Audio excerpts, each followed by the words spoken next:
país.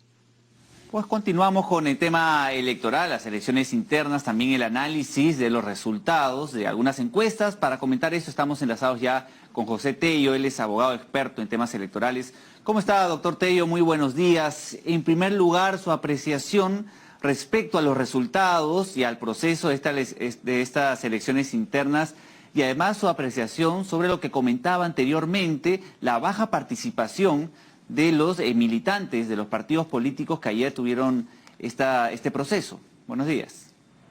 Buenos días, es un gusto, Tanús y Carla, estar con ustedes ahora para analizar este tipo de actividades democráticas, proceso democrático que se llevó a cabo el día de ayer, específicamente con estas elecciones internas que por primera vez han sido supervisadas por la OMPE, el Jurado y RENIEC.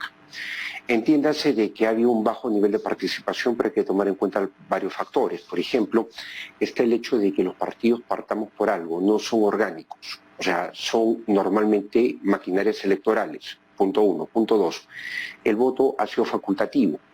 Evidentemente, con la pandemia y la poca vida orgánica en los partidos políticos, no ha habido una movilización mayor de personas, a pesar que una elección interna se caracteriza por ser una elección de movilizadores entre los partidos políticos.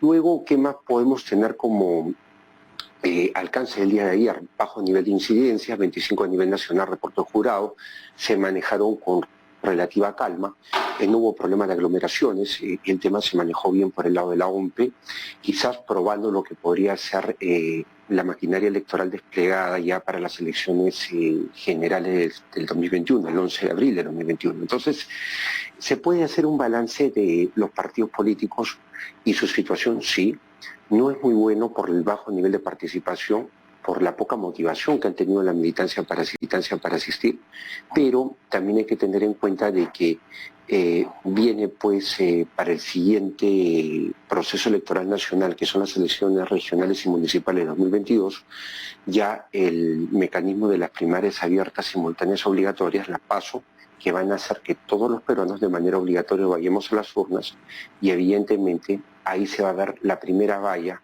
la primera barrera que van a tener que enfrentar los partidos políticos. Recordemos que la norma electoral ya vigente para ese momento establece que el 1.5% del total de electores que sufragaron en los últimos comicios nacionales, es decir, lo que se van a llevar a cabo el 11 de abril, sea pues superado por cada partido para que su elección tenga validez. Entonces, creo que en camino hacia algo ya mucho más desarrollado, si se quiere ver en una perspectiva de participación democrática, considero que lo que ha ocurrido ayer es un hito importante. El próximo domingo tenemos otra segunda etapa, que es la elección por delegados, y bueno, confiamos pues en que todo se lleve a cabo con normalidad y podamos tener para el 9 de noviembre, como corresponde, la lista completa de todos los candidatos. Hago la precisión, 9 de diciembre. Sí, doctor Tello. Vamos a comentar, si me permite, esta información que llega, la comentaba hace algunos momentos gracias al periodista Martín Hidalgo, que fue compartida vía Twitter, es información sobre los porcentajes de participación. Lo tenemos en pantalla, precisamente, Carla. El partido aprista, por ejemplo, de 177.334 electores hábiles, la participación es del 6.80%. Acción Popular tiene una participación de 13.88%, y Frente Amplio 5.47%, Carla, y tenemos además los demás partidos políticos. Sí, tenemos Juntos por el Perú 11.741, fueron los electores hábiles, pero solo acudieron en porcentajes 8.93%. Somos Perú 114.027 electores hábiles y solo acudieron el 2.40%. Bajísimo, sin duda, pero el Partido Nacionalista aún es más bajo, Tanús.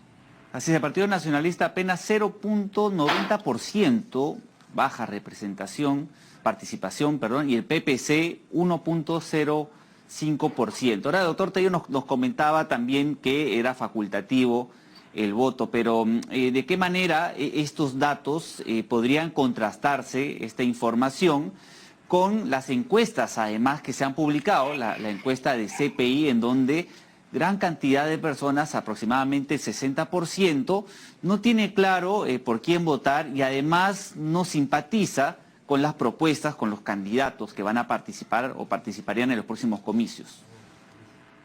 Esto último que mencionas, por ejemplo, es un tema bastante delicado, Tanu, porque estamos viendo un proceso básicamente de figuras más que de partidos políticos. O sea, no podemos hablar nosotros de la propuesta de un determinado partido político, sino más que todo de su candidato a la presidencia de la República. O sea, es complicado que a estas alturas la gente no tenga mucho norte por quién votar. Además hay que recordar algo si hacemos el paralelo con las elecciones de 2015.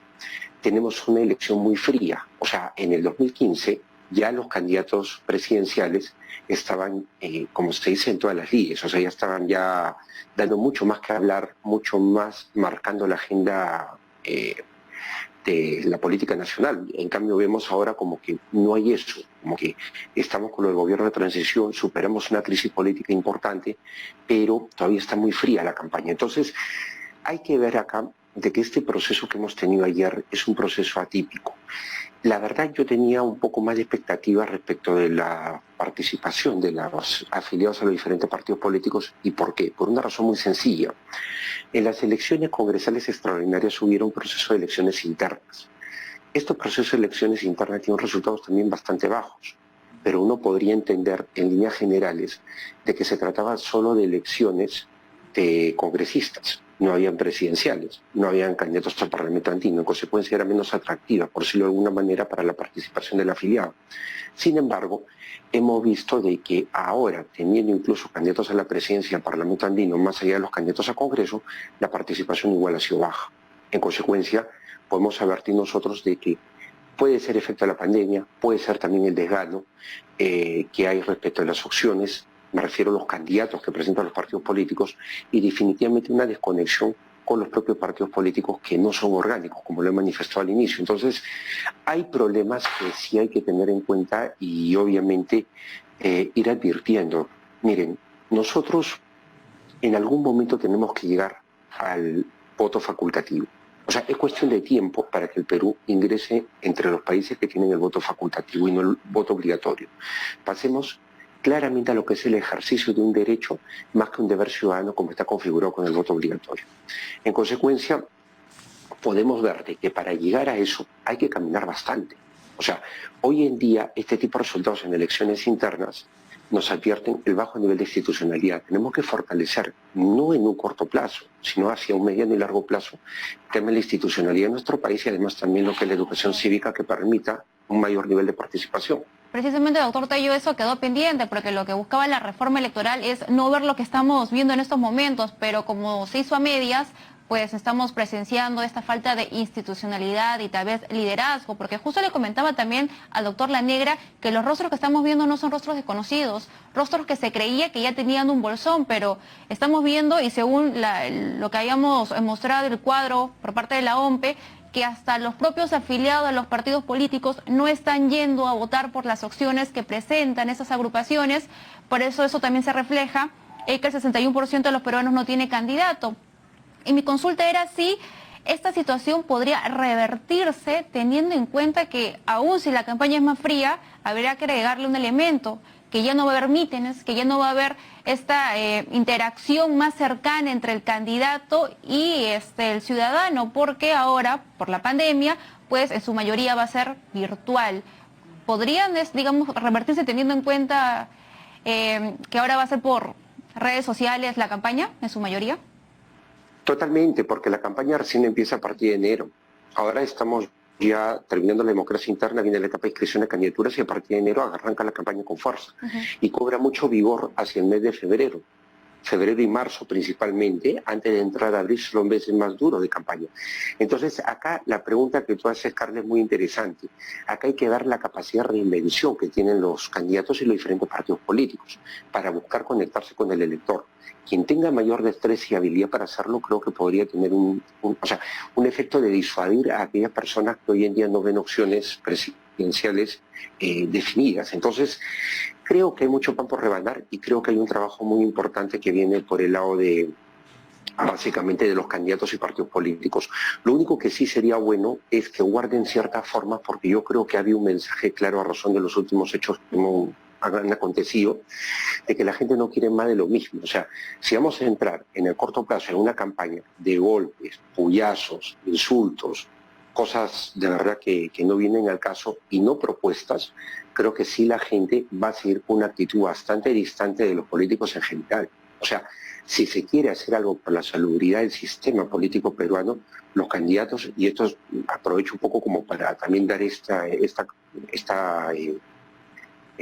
mensaje en cierta manera, porque es importante que todos tengamos en cuenta eso. Esta campaña tiene que ser una campaña de propuestas. O sea, sí la gente tiene que escuchar propuestas, sí la gente tiene que volver a creer en cierta manera en los políticos. Y los políticos, si no se han comunicado antes o no generan hoy en día confianza, tienen que generar confianza en base a propuestas y no golpes bajos.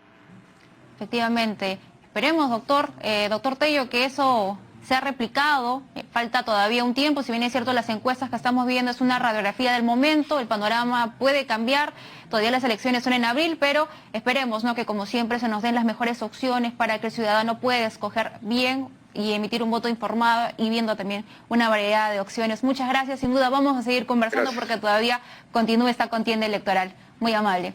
Bien,